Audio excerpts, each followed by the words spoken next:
বিসমিল্লাহির রহমানির রহিম। আসসালামু আলাইকুম। চলে আসলাম নতুন একটা রেসিপি নিয়ে। তো এখানে দেখা যাচ্ছে আলু। এই আলুগুলা গাছের উপরে উপরে হয়, যেরকম আম গাছে আম ধরে থাকে এরকমই হয়। তো অনেকেই আমরা চিনি, অনেকেই আমরা চিনি না। তো এটা কিভাবে রান্না করে সেটাই আজকে দেখাবো। তো এখানে আমি আলুগুলাকে ভালো করে ছিলে নিচ্ছি।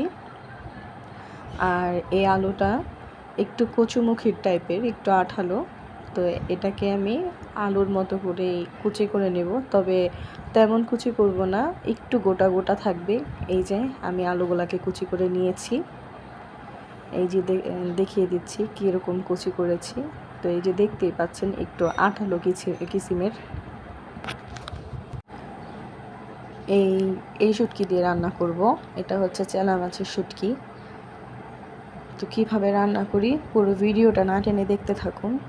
তো এই আলুটাকে একটু ভাপ দিয়ে নিচ্ছি। আবার চাইলে কচুমুখির মতো একটু লবণ দিয়ে আমরা কচলিও নিতে পারতাম। তো এখানে এই যে দেখেন, ধোয়ার পরও কিছু ময়লা ফেনা উঠেছে, এগুলাকে ফেলে দিচ্ছি। আলুটাকে একটু ভাপ দিয়ে নিচ্ছি। তো এখানে আমি উপর থেকে আলুর ময়লাগুলা ফেলে দিলাম। তো এই যে একদম হলুদ হলুদ, দেখতে দেখা যাচ্ছে কিছুটা আমড়ার মতো। তো এখানে শুটকিটা টেলে নিচ্ছি। শুটকিটা টেলে নিলে রান্না করলে ভালো একটা টেস্ট আসে।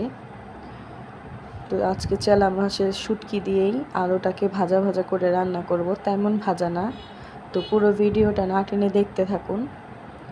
তো এখানে তেল গরম করে শুটকিটাকে ভালো করে গরম পানি দিয়ে ধুয়ে তারপরে গরম তেলের মধ্যে দিয়ে দিয়েছি। তো এই শুটকিটাকে একটু ভালো মতো আগে ভেজে নেব।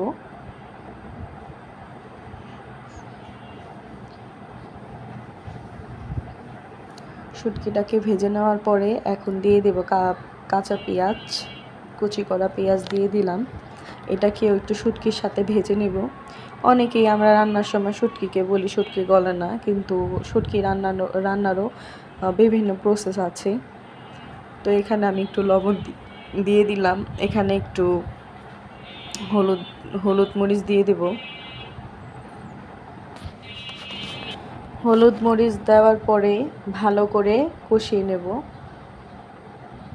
কষিয়ে নেওয়ার পরে এই তো দেখতে পাচ্ছেন এখানে হলুদ মরিচ লবণ সব কিছু দিয়ে একটু পানি দিয়ে কষিয়ে নিলাম। কষিয়ে নেওয়ার পরে এখানে আলু দিয়ে দিলাম। আর এটার সাথে গোটা রসুনও দেব, যেহেতু এটাও এক প্রকারের আলু আর যেহেতু শুটকি মাছ, তো এখানে রসুন দিয়ে দেব। এই তো গোটা ফালি করা রসুনকে আমি ভালো করে ছিলে ধুয়ে তারপরে এই আলুর মধ্যে দিয়ে দিলাম। তো এই তো আমার রান্না প্রায় কমপ্লিট। তো এই তো মাখা মাখা হয়ে গিয়েছে আর রসুনগুলোও গলে গিয়েছে। তো এখন এই তেল উঠে গিয়েছে, এখানে আমি গোটা কাঁচামরিচও দিয়ে দিয়েছি। তো এই তো আমার এখানে আমি একটু তেলের পরিমাণটা বেশি দিয়েছিলাম। তো এখানে তেল উঠে গিয়েছে, আমার রান্নাটা হয়ে গিয়েছে। তো এই ছিল আজকের রান্না। তো কেমন হয়েছে সবাই কমেন্টস করে জানাবেন। সবাই ভালো থাকবেন। দেখা হবে নতুন আরেকটা ভিডিওতে। আল্লাহ হাফেজ।